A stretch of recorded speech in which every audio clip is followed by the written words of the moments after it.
Imagine, you rule over 1/3 of the known world. With a single wave of your hand, you can move vast armies. With a single word, you can erase entire cities from the map. There's not a single soul who does not bow before you, not a single ear that does not obey. You are at the absolute peak of power. But when night falls and everyone else is asleep, you are alone in your tent, weeping under the dim light of a candle.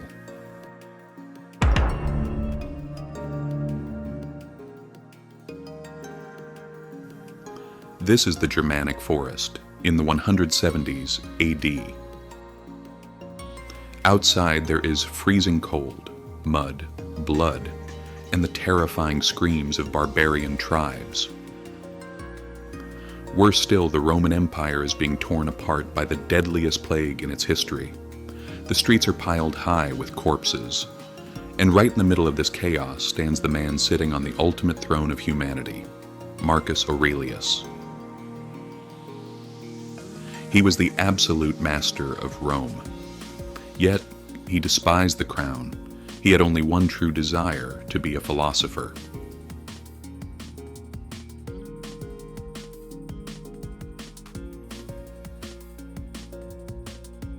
History is filled with emperors driven mad by power, pushed to the brink of absolute narcissism. Nero burned Rome. Caligula made his horse a senator. But Marcus Aurelius was the only leader who possessed absolute power and remained untainted by it. Instead, he viewed power as a burden and a duty. He had the strength to crush the world, but he chose to conquer his own mind. Today, 2,000 years later, we open the pages of that mysterious journal that still guides humanity. The Meditations.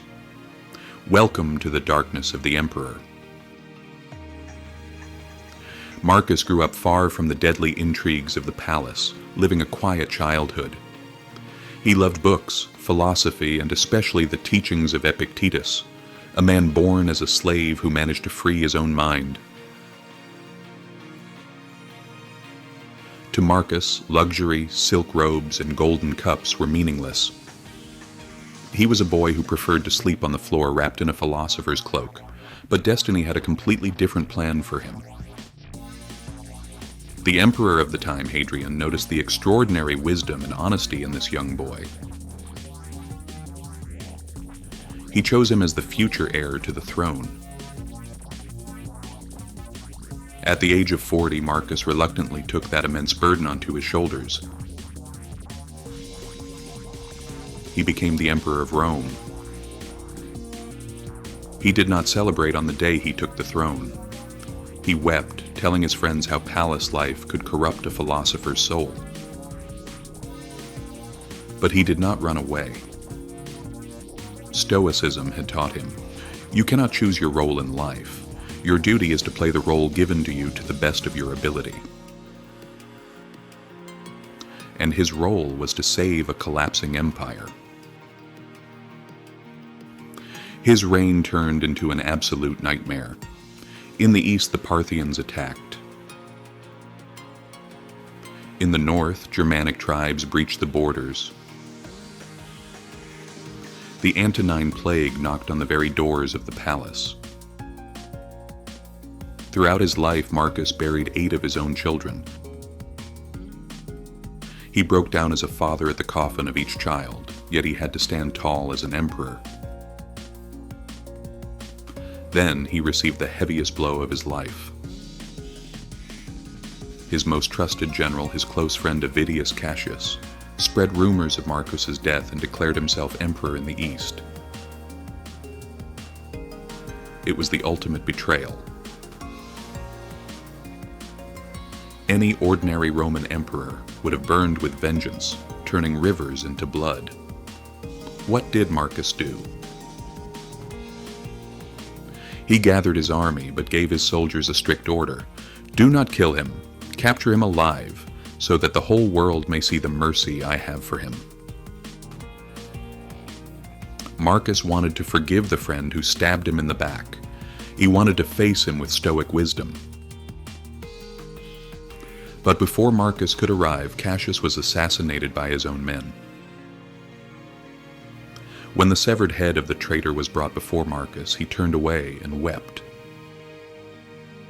Not because he couldn't get revenge, but because he lost the chance to forgive. On the battlefields, inside his tent, in the dead silence of the night while everyone else slept, Marcus was writing the most unique book in history. Meditations. This book was never meant to be published. It was a collection of commands the most powerful man in the world gave to himself, his private therapy sessions to heal his own soul. Look at what he wrote to himself while in agony inside that tent. When you wake up in the morning, tell yourself, "The people I deal with today will be meddling, ungrateful, arrogant, and jealous.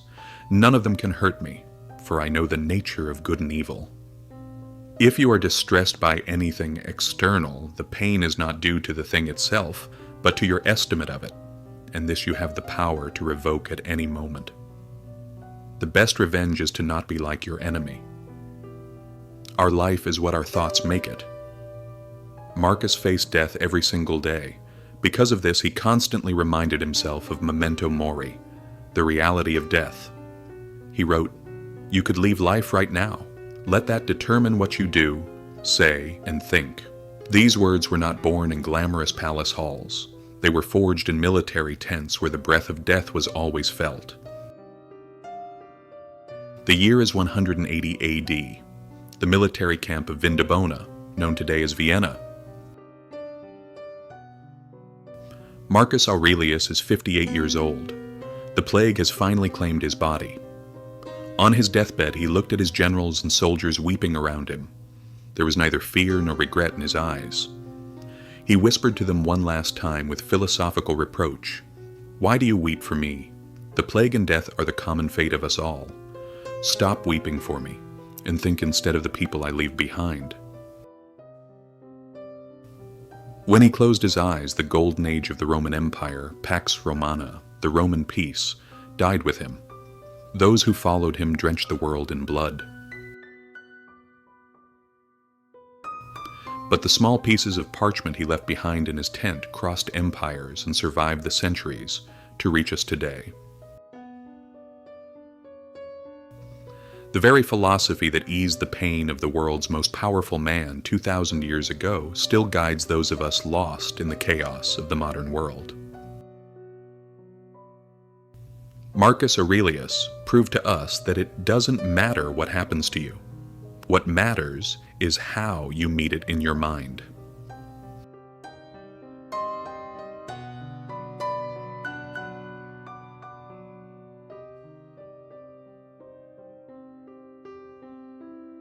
Now ask yourself,